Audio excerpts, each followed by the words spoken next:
Good afternoon, everyone. It's Wednesday, April. We're already in April of 2019. Wow, the year just goes by so quickly.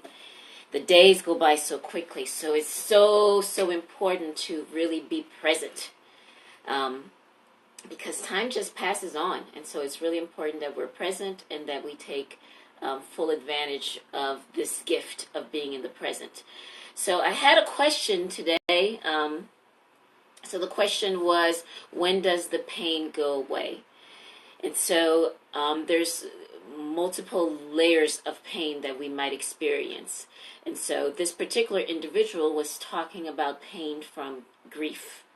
They've experienced multiple layers of trauma, and from their traumas, including grief, they've had lots of pain. And when does the pain go away? And well, that's not an easy answer. That's not an easy question to answer because, again, pain for each individual can last however long, depending on the things we've been through. So what determines how long it takes for us to heal from pain is based on so many things, right? When we've experienced a trauma, when we've experienced a loss, the time that it takes to grieve over that loss or that trauma all depends.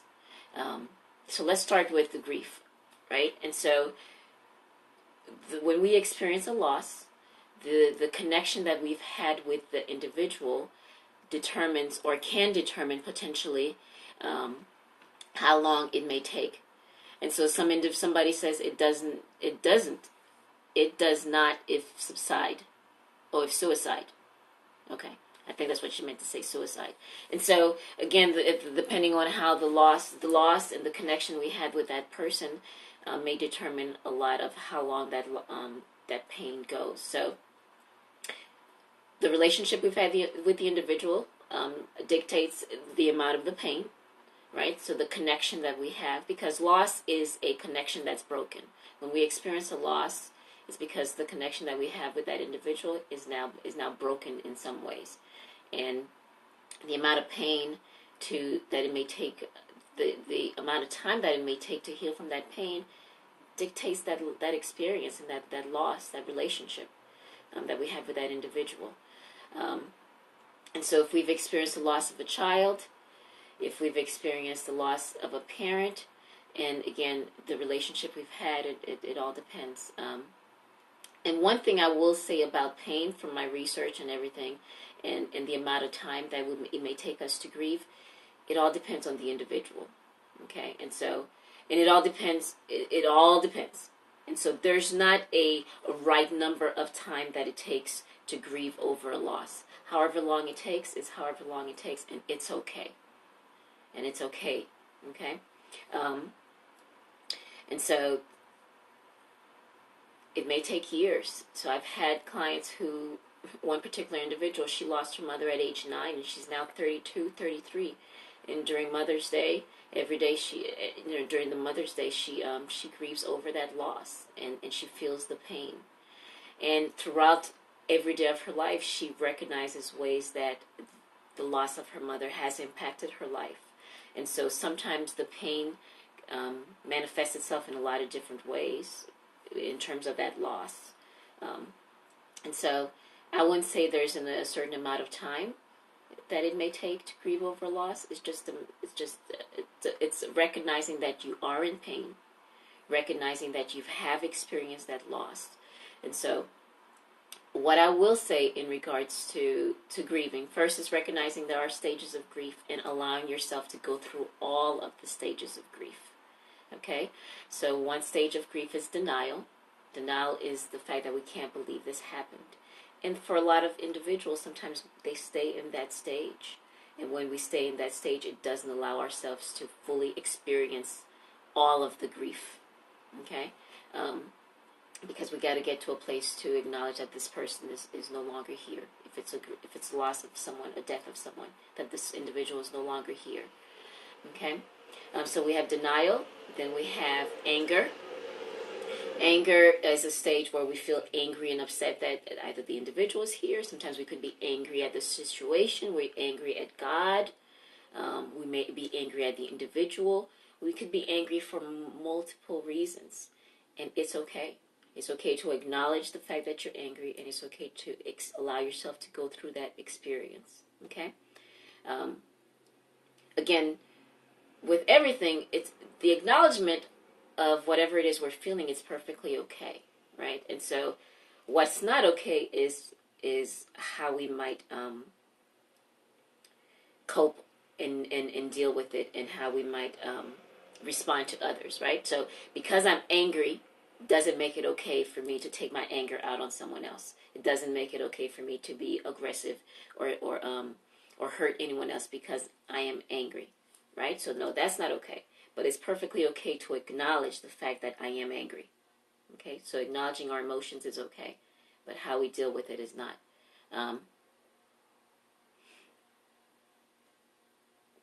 And so one individual said, so the pain doesn't subside. The pain subsides. It doesn't go away, but it does subside, and that's a very good point to state that it doesn't necessarily go away, because the fact that that loss is no longer, that person is no longer there, and there is a loss, that will never be replaced, right? So when we experience a loss of someone, that will never be replaced. So you will always kind of have that pain, and that connection that will always be there. And so the pain won't necessarily go away, but it will decrease over time. So that's a very good point. It gets, the pain may feel a little less and less over time. And obviously during certain times of the year, birthdays, anniversaries, certain memories, the pain may feel even more intense than other times, right? And so that's the thing with grief and loss. So going away, I'm not sure if that will ever happen. Okay, but how long it takes to grieve and how long it takes for us to experience that pain determines on so many things, right? And so the connection we have with the individual can impact the amount of time that we grieve and grieve the pain as well. Whether or not we have support, right? So that's the other thing too. Resiliency, how is key, is important too. So the amount of people that we have in our circles to help us work through the things that we have that's going on with us is also something to look at. Some individuals, if there's not a support, if they don't have a support network, so that may make their grieving process extend longer than someone who has a support network. And so I do encourage individuals to have support networks. It's important that we have that. It's important that we have friendships. It's important that we have community supports, whether it's through our church, whether it's parts of our communities. Finding that it's important to have people that we could talk to, like-minded people that we could talk about our experiences, our pain with. Okay, so that's important as well. Okay, so our support network could help us work through our pain.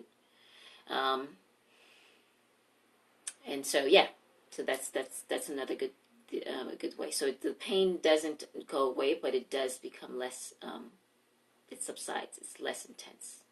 Okay, and I know again, there's the rapper Nipsey Hussle that recently passed. I hadn't heard of him, but my son has heard of him. I have a 16-year-old son, and he's heard of him in the past week or so. Been listening to a few documentaries, been listening to some of his songs, and he's seemed to have made a big impact in our society. And so this is someone that a lot of people are grieving, and a lot of people are in pain because of that loss. And his loss represents just a bigger loss that we have in our society, and the things that's going on with our young men in this society, our black young men in this society.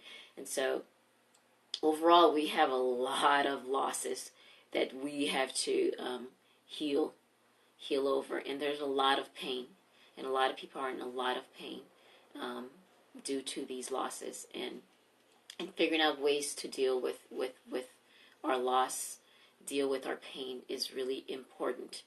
And so really taking the time to acknowledge, again, I go back to that word, acknowledgement, I go back to self-awareness, because we have to become self-aware of what's going on, because everything that goes on around us do impact us some way and somehow. And when we dismiss it, when we kind of just, again, I use this example of a box, when we kind of stuff it all in a box inside of us, we're just carrying the box and we just keep stuffing things, and that box eventually does become heavy. It becomes a load, and it starts to weigh on us really, really heavily. And so, again, we have to take time to go through this box, go through the pain, go through the hurt, go through all the things that we've experienced, and address it, face it, deal with it, and work through it. Own it. So we gotta own it. We gotta release it. We gotta do everything we got to do to make this box lighter. Because as long as we are living, just living in general, whether it's for living our best life, whatever, we're gonna experience things. We're gonna experience the great things this life has to offer, and we're gonna experience not so great things, and they're gonna be full of emotions. Great emotions, positive emotions, and emotions that's not so great, that's not so positive, that's heavy, right? And so, again, it's important that we don't just put it all in here, that we have to address it. We got to deal with it. All right, and so going back to what we were talking about, the stages of grief again, and why it's so important to allow ourselves to go through these processes, because, again, when we don't, it all gets stuffed in there, right? So there's denial, there's anger, there's bargaining. The stage of bargaining is, well, if only I did this, then maybe, right? So when people have experienced a loss, sometimes there's a lot of guilt that they go through in terms of things that they felt they could have done differently. And so, again, and those are perfectly normal emotions to have when we experience a loss, right? It's allowing ourselves, again, to kind of acknowledge, I do feel this, I am feeling this, and then processing it, going through it to recognize, you know what, there's only so much I could have done. Because at the end of the day, it's there's only so much I could have done. But again, it's allowing ourselves to go through these emotions, to go through these feelings. So we have bargaining, then there's depression. Depression is the intense sadness that comes with a loss.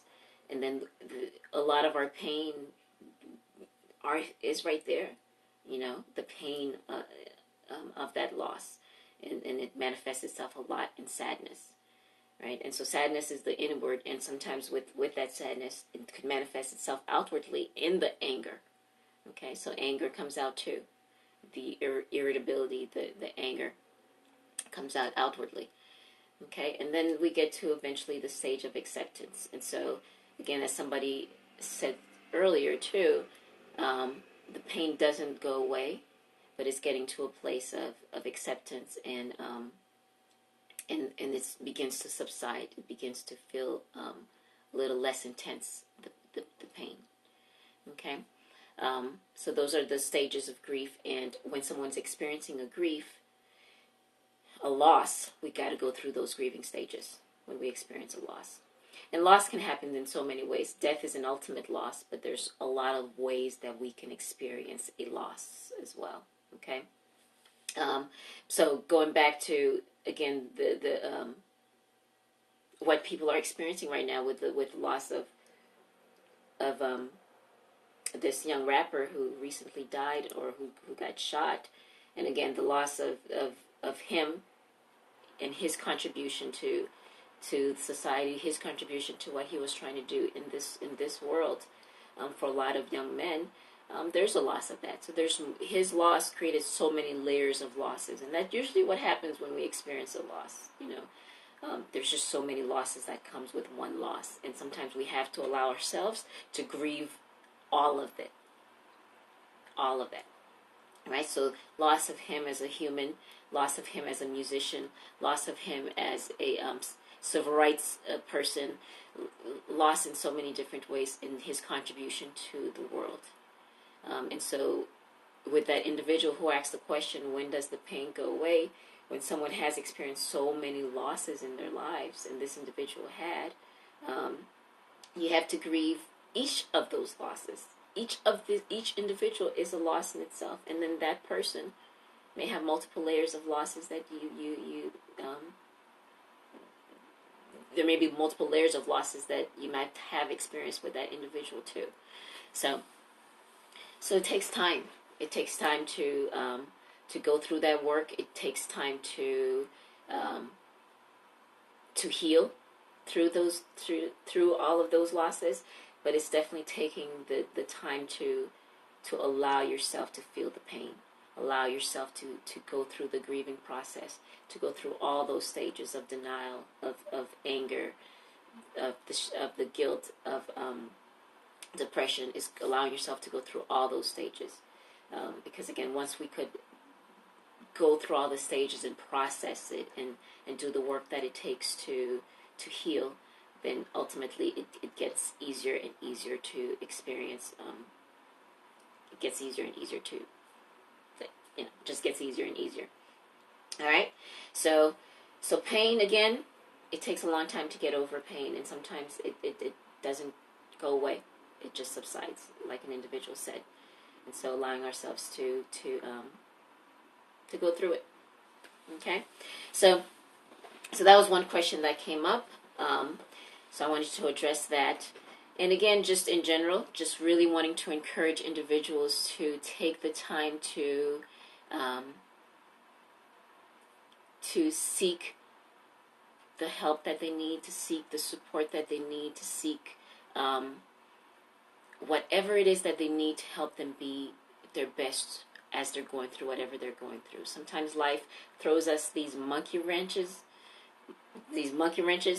and we have to figure out how to stand back up once you're kind of knocked upside the head with that monkey wrench, and you got to figure out how to stand up. And again, part of figuring all that out is to acknowledge everything that's going on, and not just stuffing it and pretending it didn't happen and dismissing the emotion, dismissing whatever's going on, because then that just creates more of a turmoil inside. But it's really owning whatever's going on, acknowledging it, being self-aware, putting it out there, and allowing ourselves to begin the healing process, because it does become a choice to start the steps of healing. It's not easy. It's definitely not easy, because sometimes it's a lot easier to be in that pain, because it's painful,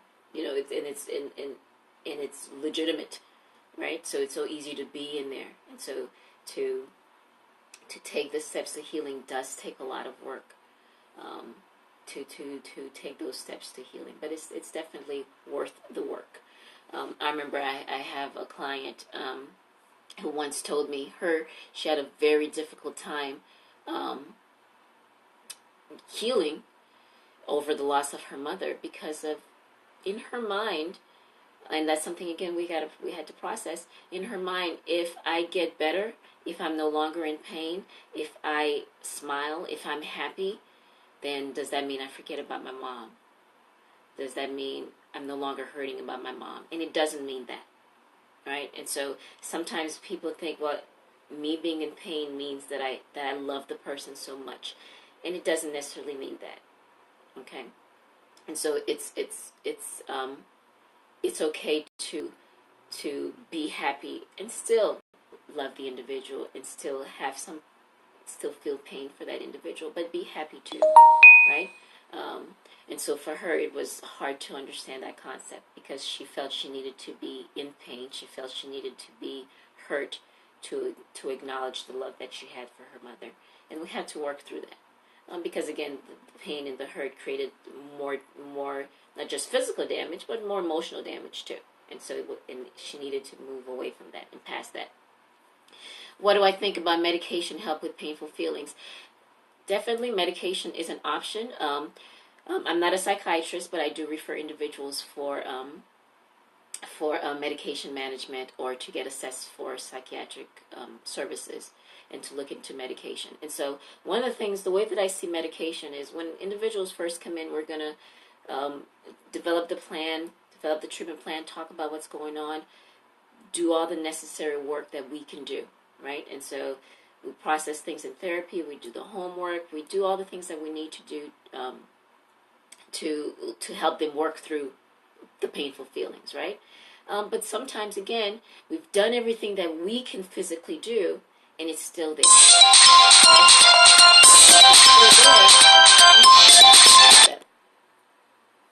And if it's still there, you know what? Maybe we need to look into something else, because again, it's not fair to you, and it's not okay to be hurting. Okay, it's not okay to continuously be hurting. And if there's ways for that to subside or to go away, then let's figure out other ways too. So again, after we've done everything that we can do in our power, then yes, then we could. Then I tell clients, you know what, we've done everything we can. It seems like this is still not getting any better. How about we explore other options? We look into medication. And so yes, I do encourage that too, because again, our emotions and who we are is made up of again, our willpower is made up of our genetics, our chemical. There's so many things that we're made up of, right? So there's not just one way to deal with them. There's multiple ways of dealing with things, because there's so many things that affects it. So many things that affects us too, right? And so, again, there are chemicals that's connected to depression, that connected to those things too. And so if there are medication that helps with that, and antidepressants or any type of medication that helps with that, then definitely let's look into that too, and give that a try. And so that, yes, I do encourage it with clients as well. So I do think that could help, because with every individual, different things are helpful, can help them. So yes, that is something that I encourage people to do. So I'm not against that. Okay. Yeah, because again, and that's why it's so important to really be honest with who we are, and that self-awareness really is a big piece, because each and every one of us is different in how we perceive ourselves, and different in how we perceive the world, and how we deal with things. And so as we experience things, it affects each and every one of us so differently, right? And that's from our thoughts to our feelings, to our actions, to our body, to all the stuff inside of us as well, right? And so, because it's so different for each individual, we have to kind of figure out different things, and sometimes there's just so many type of interventions that we can use. And so I'm all about exploring different type of interventions with individuals. So that's a very good point. Okay. So I just want to talk a little bit. That was the question that came up in regards to pain. One thing I do, this is a book by one of my colleagues, and she is an expert in grief. Her name is Tracy Roberson. She's an expert in grief, and this is a workbook that she has, and it's called Lamar. And Lamar stands for Listen, Acknowledge, Memorialize, Accept, and Recover. And it's a coping journal. And this is a book that she has to help people cope with their grief and their pain. It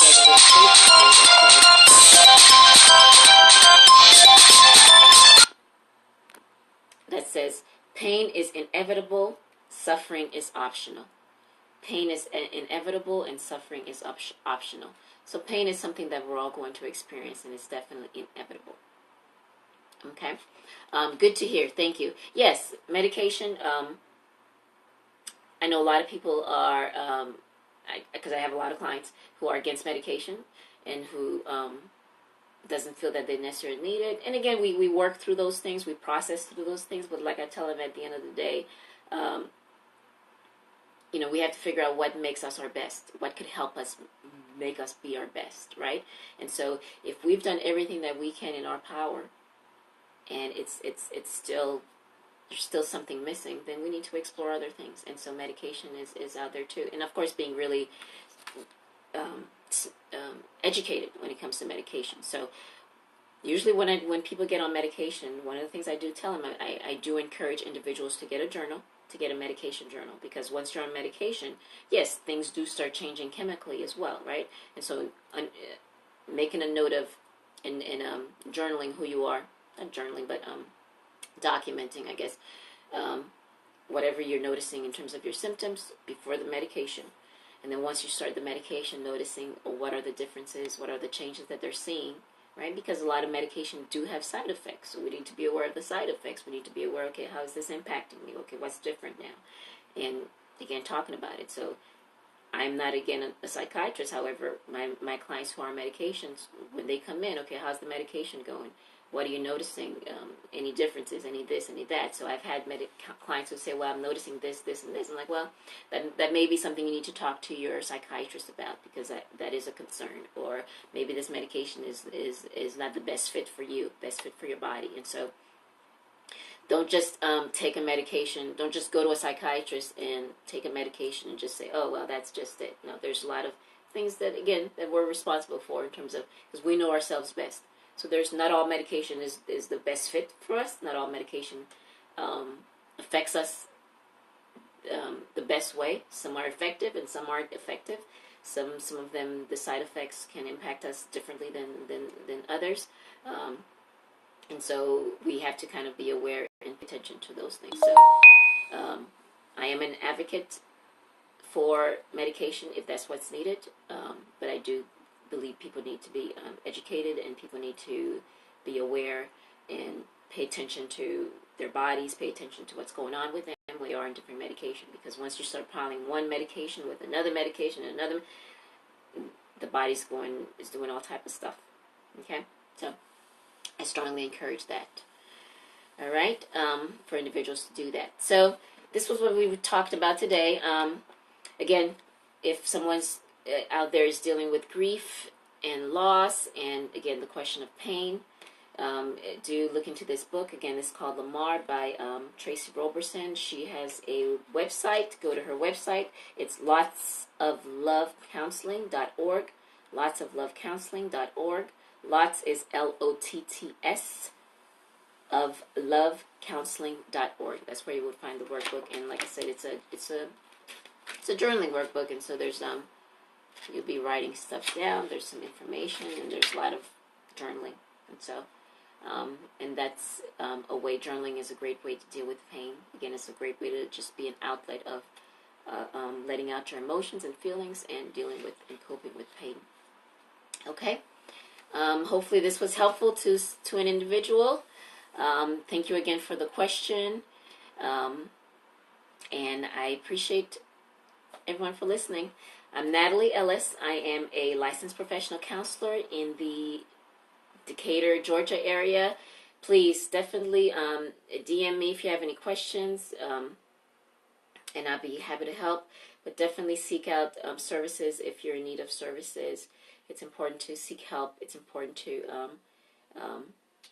to begin to heal so that you can be your best self. Okay? Thank you so much, and I'll talk to you next time. Thank you.